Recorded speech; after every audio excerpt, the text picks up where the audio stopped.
eruption in the lower east rift zone continues at about the same strength or vigor as we have observed in the past 1 to 2 weeks. Lava is upwelling from Fissure 8, forming a lava fountain and flowing through a channel all the way to the ocean. At the ocean, the flow front is quite wide, approaching a mile wide, and lava is entering the ocean at multiple spots along that flow front.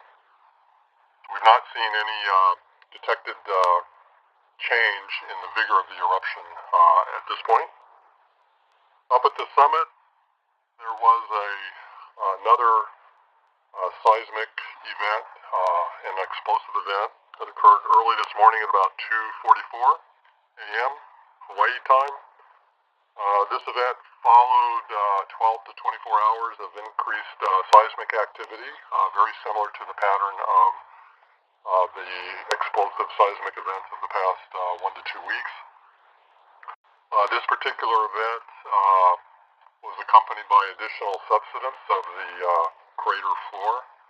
Right next to the Mau Mau crater rim, one of our stations showed a lowering of about 10 feet as a result of last night's explosive event. This is pretty common, very characteristic of these events, and probably represents downdropping of that station as well as slumping toward the Mau Mau crater. Hi, any updates in terms of the amount of new land created? Any updated figures? Good morning. Hi, this is Steve. No, I don't have any new information yet. We will be putting out a new map a little bit later in the day, and so that might provide a little bit more information, but I don't have that number right at my fingertips right now. Thanks. Hi, I had another question. So when it was announced yesterday that there were some 600 homes estimated to have been lost in this latest volcanic the eruption event since May 3rd, all told, I just wanted to know. I know you guys don't track homes, but I think you know something of the history of other destructive earthquakes. And from what I can tell, this was. I talked to somebody. I got a hold of a scientist, Dr. Snellen from University of Dr. Rowland from University of Hawaii in Manoa, and he said he was sure this was certainly the most, in terms of property damage or property losses, so this was the most destructive earthquake in the United States since the 1980 eruption of Mount St. Helens. And I don't know if is there anything going back, but I know there was the Katmai earthquake in Alaska, but I didn't know this was out in the middle of nowhere. There was a Latin Peak quake in 1915, and again, that was pretty. I doubt there was a whole lot in terms of property losses out there.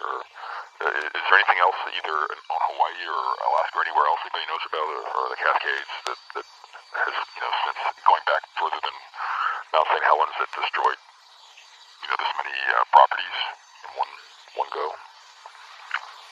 Hi, this is Steve. Just to clarify, the different events that you're describing were volcanic eruptions, not earthquakes. And I think Scott, Dr. Rowland's estimation is accurate. That this eruption has covered more homes and property than the eruption at Kilauea, say during 1990 and 91, when Kalapana was covered with lava, and also more homes and property loss this time around compared to 1955 and 1960 at Kilauea. Okay, thank you. I misspoke. Of course, I meant volcanoes, not earthquakes. Sorry about that. And there's, I don't know if there's been anything in Mauna Loa.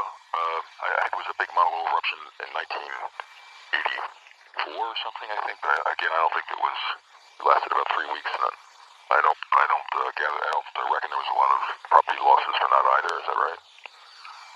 The 1984 eruption of Mauna Loa did not generate lava flow that moved into a subdivision like the lava flows of the past 4 weeks.